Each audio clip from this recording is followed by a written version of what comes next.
नमस्ते।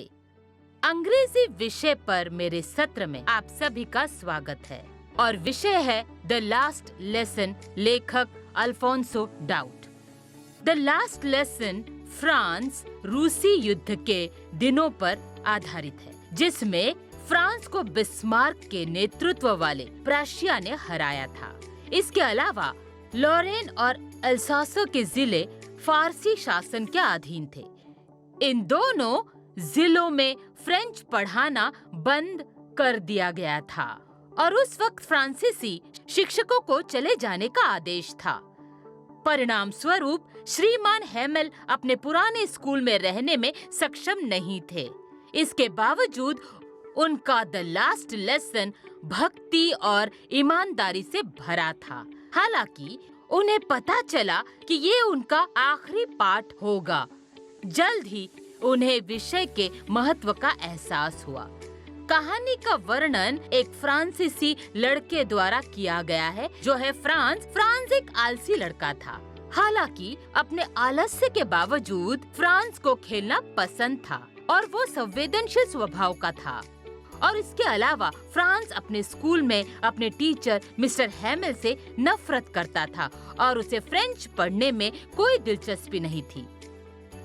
फ्रांस के अल्सेस और लॉरेन जिलों पर कब्जा करने के बाद बर्लिन से आदेश आया कि वो वहां के स्कूलों में फ्रांस की बजाय जर्मन भाषा पढ़ाना शुरू करें। ये स्कूल के फ्रांसीसी शिक्षक हेमेल का आखिरी दिन था। ये शिक्षक 40 वर्षों से वहां काम कर रहे थे।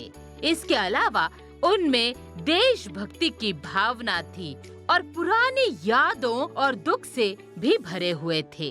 गांव के लोग भी लास्ट लेसन में शामिल होते हैं ताकि उनका आदर और सम्मान कर सके।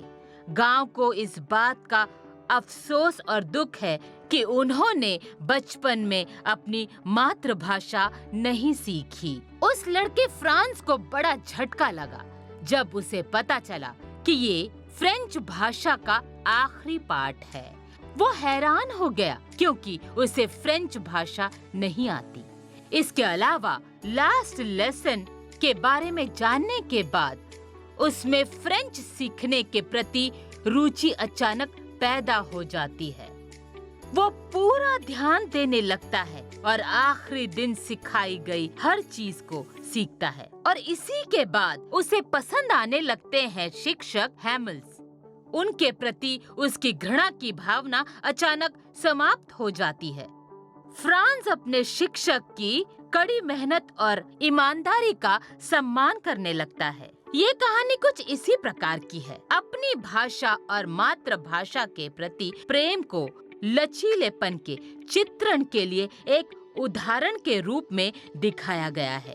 कोई भी मातृभाषा उसके लिए बहुत करीब होती है और यही कारण है कि लोग किसी भी चीज को सही परिप्रेक्ष्य में तब समझते हैं जब वो उनकी अपनी मातृभाषा में समझाई जाए तो।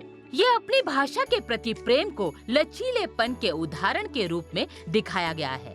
अब आप निम्नलिखित प्रश्नों का उत्तर देने का प्रयास करें। धन्यवाद।